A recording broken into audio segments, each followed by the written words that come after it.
Friends, Dave Paulides, CanAm Missing Project, copyrighted edition for our video channel. Thanks for being here.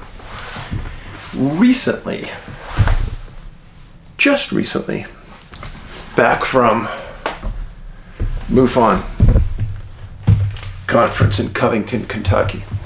Never been to Covington. I like the city. Nice people. Right across the Ohio River from Cincinnati. We're in the River Shore Marriott and Convention Center. And to my surprise, being the keynote speaker, I spoke to a packed house. And very warm to my heart that people packed it. And the comments I had at the end of the presentation, I couldn't get out of the building. It was overwhelming. I don't think that MUFON sometimes gets inundated with facts on things. A lot of times it's a touchy-feely organization, and I understand that because there's a lot of things that go with abductions that are very internalized, tough to digest by people. But I came at this, and I just talked about my movie, Missing 411, the UFO Connection. And that's why I was there. Because the movie it took some people aback. It pointed out that there's something going on with UFOs and abductions. People in the movie claimed abduction. Other people in the movie claimed they were chased by UFOs. All in the same areas. So how can that be ignored? Now, when I was giving the talk, I spoke very briefly about how I got to the place where we made the movie. I mean, it was a gradual load up of first movie, second movie, and then the third movie, UFO Connection. And I talked briefly about Ben. And a lot of people didn't know that Ben had taken his life. And friends, the number of people that came up to me in the day afterwards and said that someone in their family had taken their life was stunning. Stunning. People don't talk about this, but the number of people that came to me and said, Dave, it's happened to us. And they tear up. The number of families that came up to me and said, we have somebody in our family that's bipolar and we don't know what to do. So a lot of you bypassed the most recent video I made about Ben's birthday and talk about mental health. In fact, half of you did. I got half the number of views I normally did. That bothers me. There's a lot of people out there that are not very compassionate and are unwilling to hear the reality of our world. But that's okay. I'm not going to dwell on it right now. I'm just giving you an overview of the conference. And you and I were struck hard by the realities. So, what I'd like to say. David, the president of MUFON, thanks for inviting me. Marquita, the person who organized the symposium, thanks for having us. Within hours after us setting up our booth, the next day I sold out of everything. It was humbling. It was humbling. One thing I'll say, when we got there the first day, it was 96 degrees and I think 85% humidity. Oh, brutal. But that's okay, because we're walking right along the Ohio River, looking across at Cincinnati and their football stadium, basketball stadium, and baseball stadium. The waterfront was gorgeous. If you get a chance to go, do it. And some really good barbecue there. All right. I'm going to talk to you today about 2 disappearances. And the first one has to do with a case out of Pennsylvania. And it's a case I've never talked about before because I've never written about it because we never found it until just recently. Now in this book, Missing 411 Eastern United States, I lay out a series of disappearances in Pennsylvania that are unbelievable. Unbelievable. Let's go through it. So, I wrote this up. Some people are going to like it, some people aren't. Pennsylvania, 1938. 4-year-old female disappears and a 3-year-old male, 1938. Friends, let me tell you something. What I'm laying out right here, no other state has ever had anything close to this. These are ones that match our profile. 1940, 4-year-old male and a 2-year-old male disappear. 1941, a 3-year-old male and a 3-year-old female and a 2-year-old male disappear. What? 1942, a 3-year-old male and 8 kids 4 years old disappear. What? That's right. Now, why is this important? What was going on in Pennsylvania with all these disappearances? What makes Pennsylvania so different than every place else? That's the important part. So, keep going here. 1946, a 3-year-old male disappears. 1947, a 4-year-old male disappears. 1948, a 2-year-old male disappears. 1949, a 3-year-old male, a 6-year-old male, and a 6-year-old female disappears. 1950, a 6-year-old female and a 5-year-old female disappear. Well, Dave, how can that be? Well, when I wrote about this, I couldn't believe what I was finding. And then I started to go backwards and say, okay, were there a lot of UFO sightings? Okay. Were there a lot of Bigfoot sightings? Okay. And then what I want you to do is you think about points in history. What happened between 1938 and 1950 that say was big in the UFO arena? Why would there be a gap between 42 and 46? You guys are smart. You don't need me to feed you everything. You want a teaspoon? Tablespoon? Salad spoon? You don't need it. You guys know what was happening in those times. And if you don't, now's your time to do a little research on your own. But one thing that is consistent with Pennsylvania back in those times, a lot of open woods. All of the stories fit our profile that I just laid out for you. And they're in the book.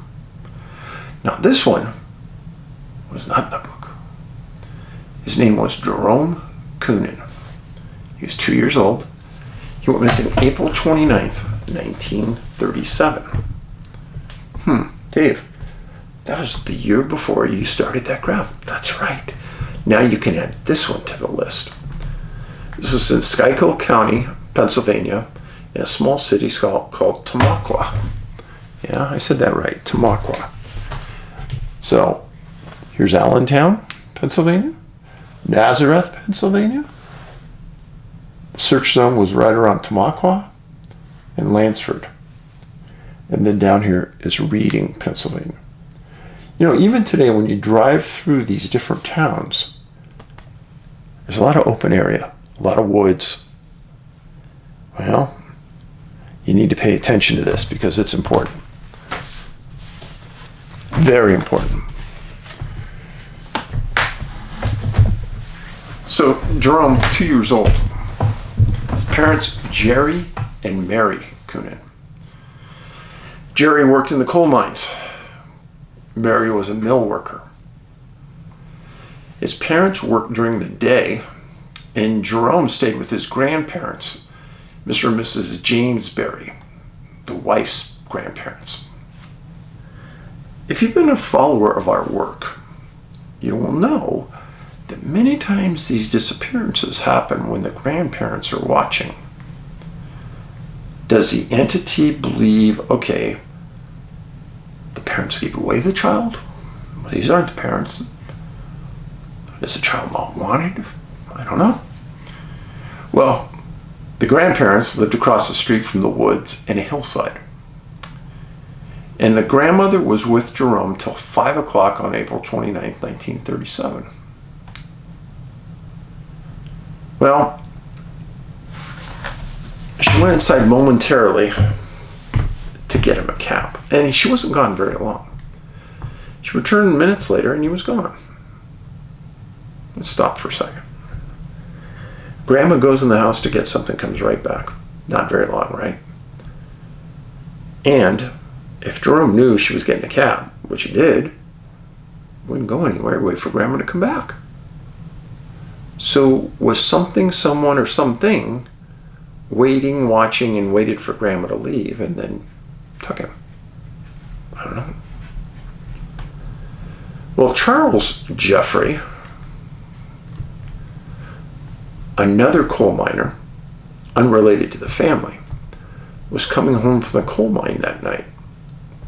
At about 5:10 p.m., about 10 minutes after Jerome disappeared from the grandma. And as he's walking near their house, up on the hillside, he hears, "Daddy, Daddy," coming from the thick hillside above the Berry home. And Charles stops. He doesn't live very far away, and he thinks that's his son calling for him. So he runs up into the mountainside to search. And he searched for several hours until other searchers started showing up for Jerome. Because Mrs. Berry returned with the cap. Jerome was gone. She called her husband, and she called a series of friends. And then the Maryland State Police arrived quickly. Now,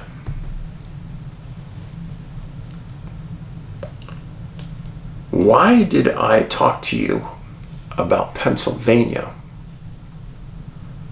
when the incident happened in Maryland? Well, this is important, folks. This is really important. So, the search zone for Tamaqua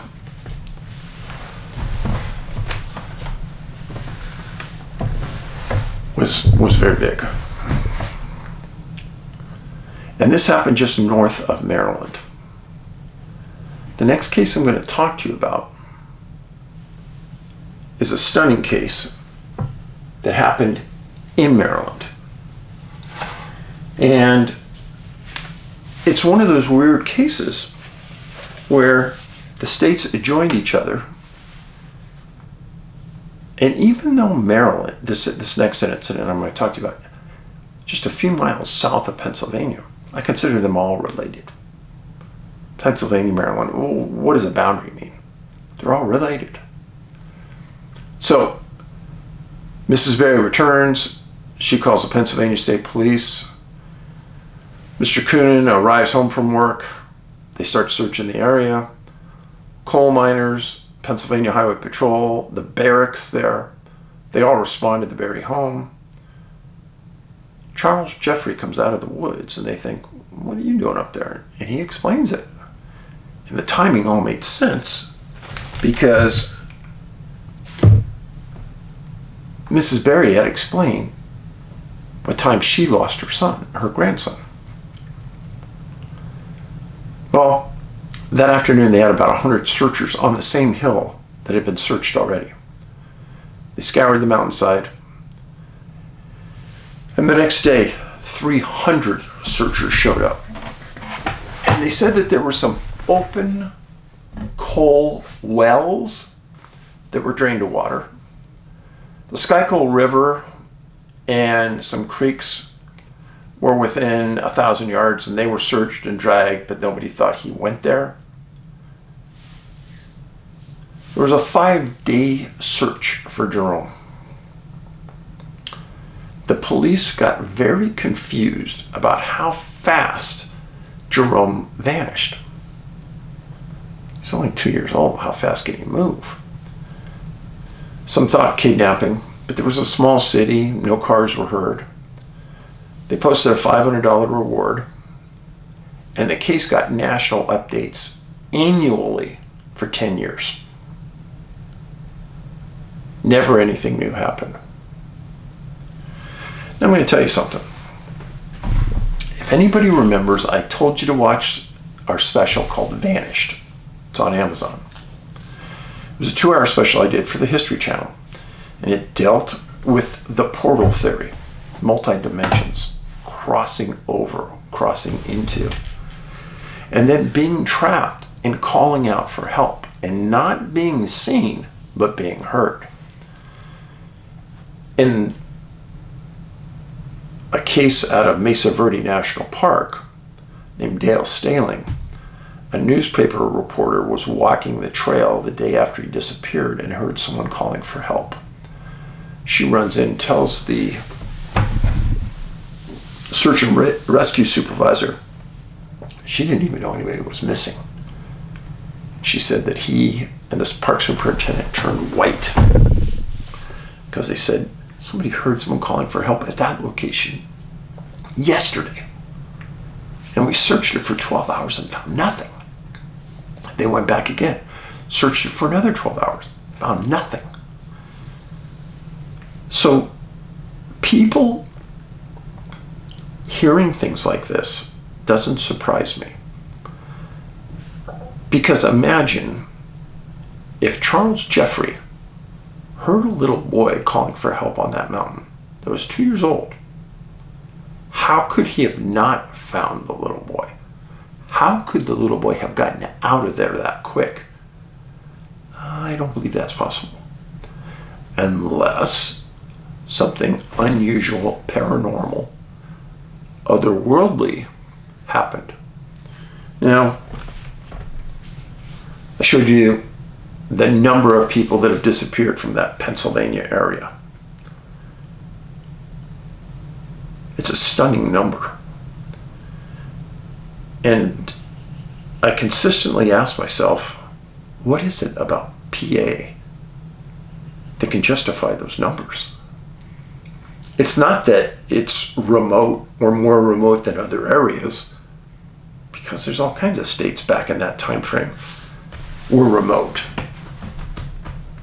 So what could it have been? Well, that's a good question. We don't know. So Jerome Coonan, 2 years old, was never found. And there was not only annual updates for years and years and years. The state police even went back and searched multiple times, raising the reward, lowering the reward, thinking it was a kidnapping, not thinking it was a kidnapping, thinking he was in the water, not thinking he was in the water. They really didn't have a clue how that boy could get out of that area so quickly, how Charles Jeffrey could hear a little boy on that mountain calling for help. In my mind, definitely proved it wasn't kidnapping. The boy was on that mountain at some point. All right. Now the next case. Just south of Pennsylvania, 10 miles, in Maryland.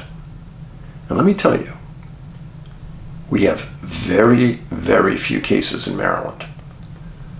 As much as I've researched, just don't have any, hardly. And I think that's unusual. I can't explain it. But the case involves a little girl named Martha Yacurio, 4 years old, missing March 19th, 1965 at noon from Bedford County. I'm sorry, I got this wrong. Bedford County, Virginia, right next to Maryland, 7 miles west of Lynchburg. And this part of Virginia and Maryland have almost nobody disappeared. So let me show it to you.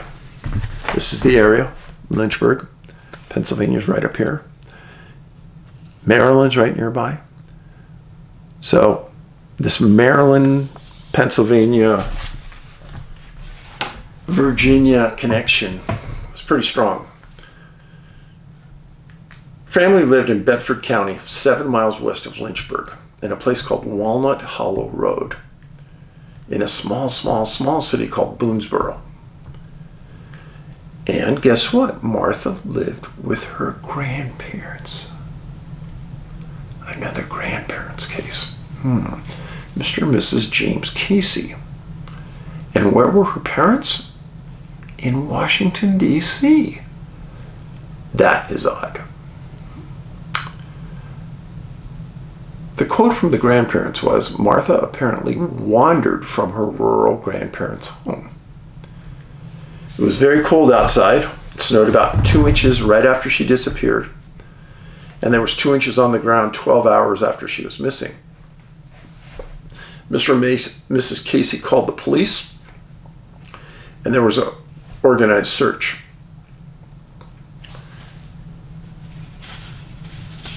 This is what Martha looked like. A sheriff named Cundiff organized a search and rescue, and he told searchers that Martha had a birth defect. Well, son of a gun, Ollie. And the sheriff said it made it very difficult for her to walk.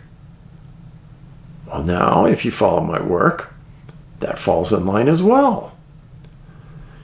Well, just as the sheriff was getting organized on the search,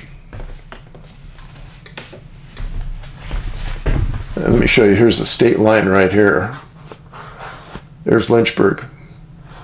Well, just as the search is getting organized, he says, this could be trouble.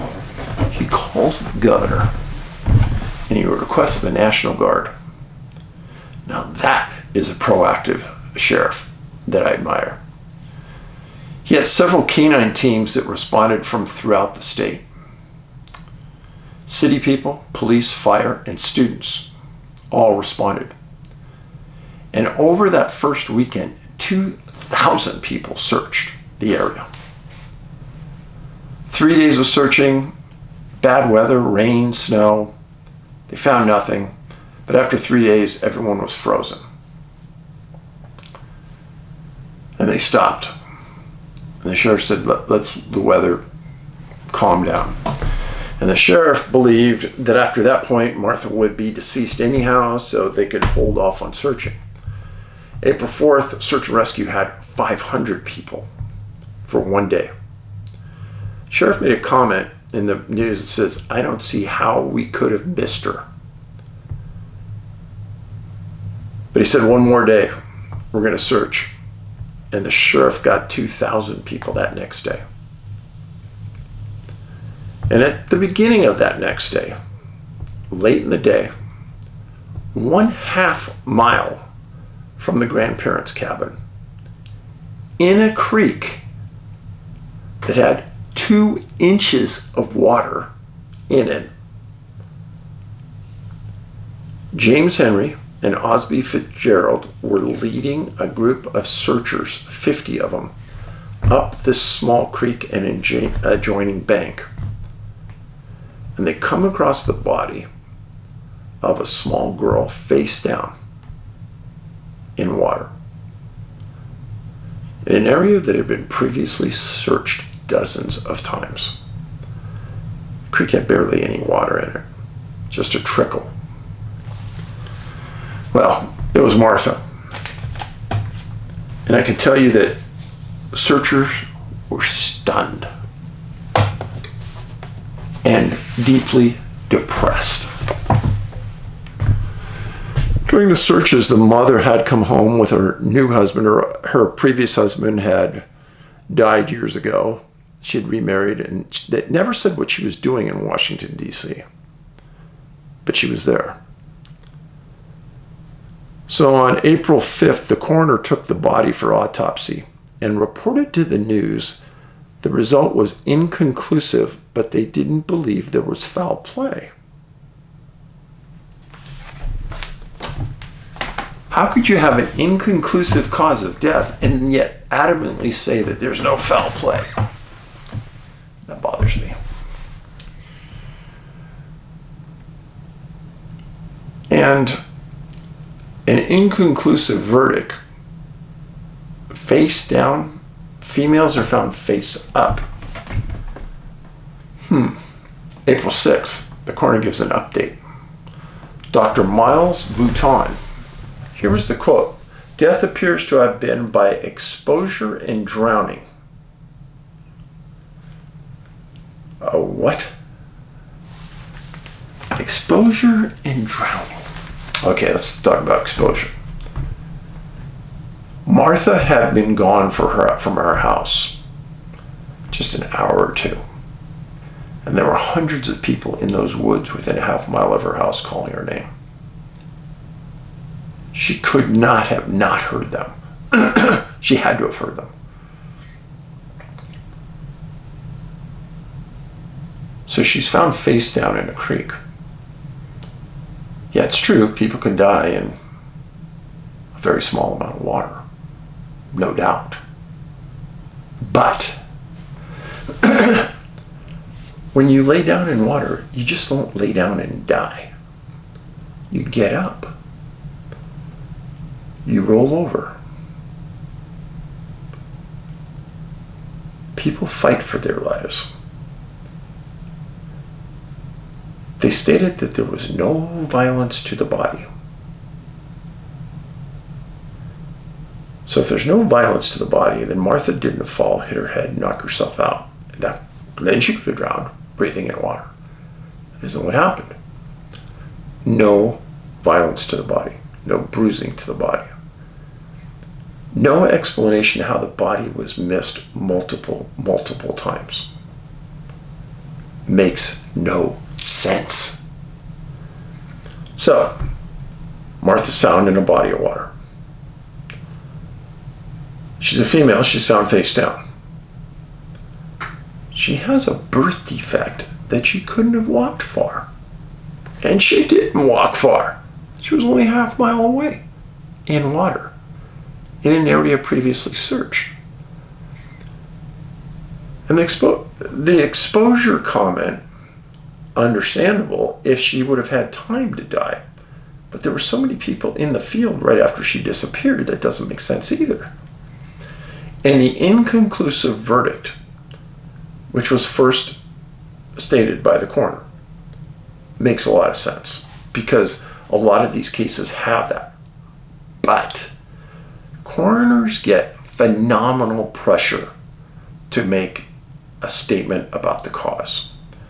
And when those statements come out, if they're the right statement, they call the community. If Dr. Bouton had said, I don't know what caused that death. Nothing wrong to the body, no violence. It's a puzzler. Might have had the community in a bit of an uproar. A detective named Gannon from New York Police Department, who was a missing persons detective, had a great quote I use often, and I give him credit. Local reports for local reports for local consumption. What that means, coroner says something just for the locals to hear it. It calms them down. The case gets passed on. People forget about it in a couple months. Unless you're somebody like me who looks for those things. Which is correct. I do. And since this case happened right in Virginia, right in the area where all these cases have happened over the years, Virginia, Pennsylvania,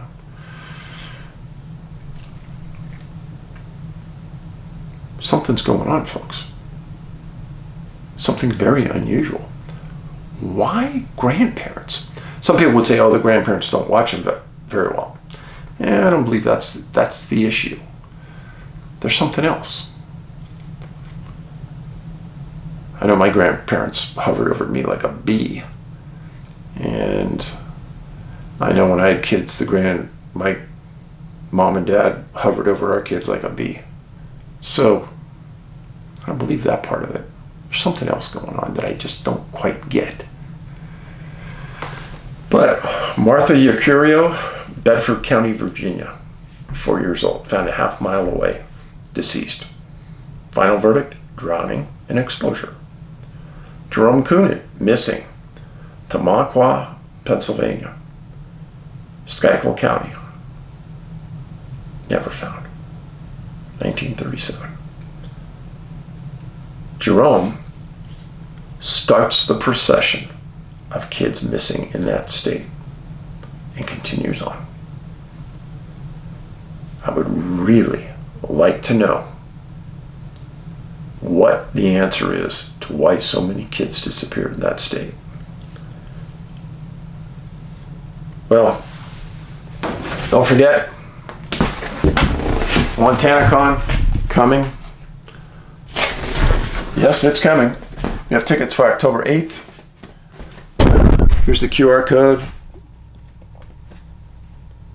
Get tickets through there. And it's going to be in Kalispell, Montana. Some of the best speakers in the world. Hope to see you there. I will be hosting and I will be speaking. And CryptidCon, November, Kentucky. I'll be speaking there if you look it up. I need a lot of people there, CryptidCon. I need a lot of people there. Why? Because some people are going to be speaking there that think Bigfoot's an ape. And they try to crush me. I need some of you people speaking up, supporting me. Anyhow, thanks for being here. Remember that these are real kids that have disappeared and been found deceased. It's a serious topic. Please share this on your social media. If you like the video, give me a thumbs up. In the meantime, be nice to your neighbors. Be nice to your people at the market, at the post office when you see them. Smile. Give someone a hand. Do someone a favor. Helps everyone's mental health, including your own. Be safe. God's willing. I'll be back soon. Paulides out.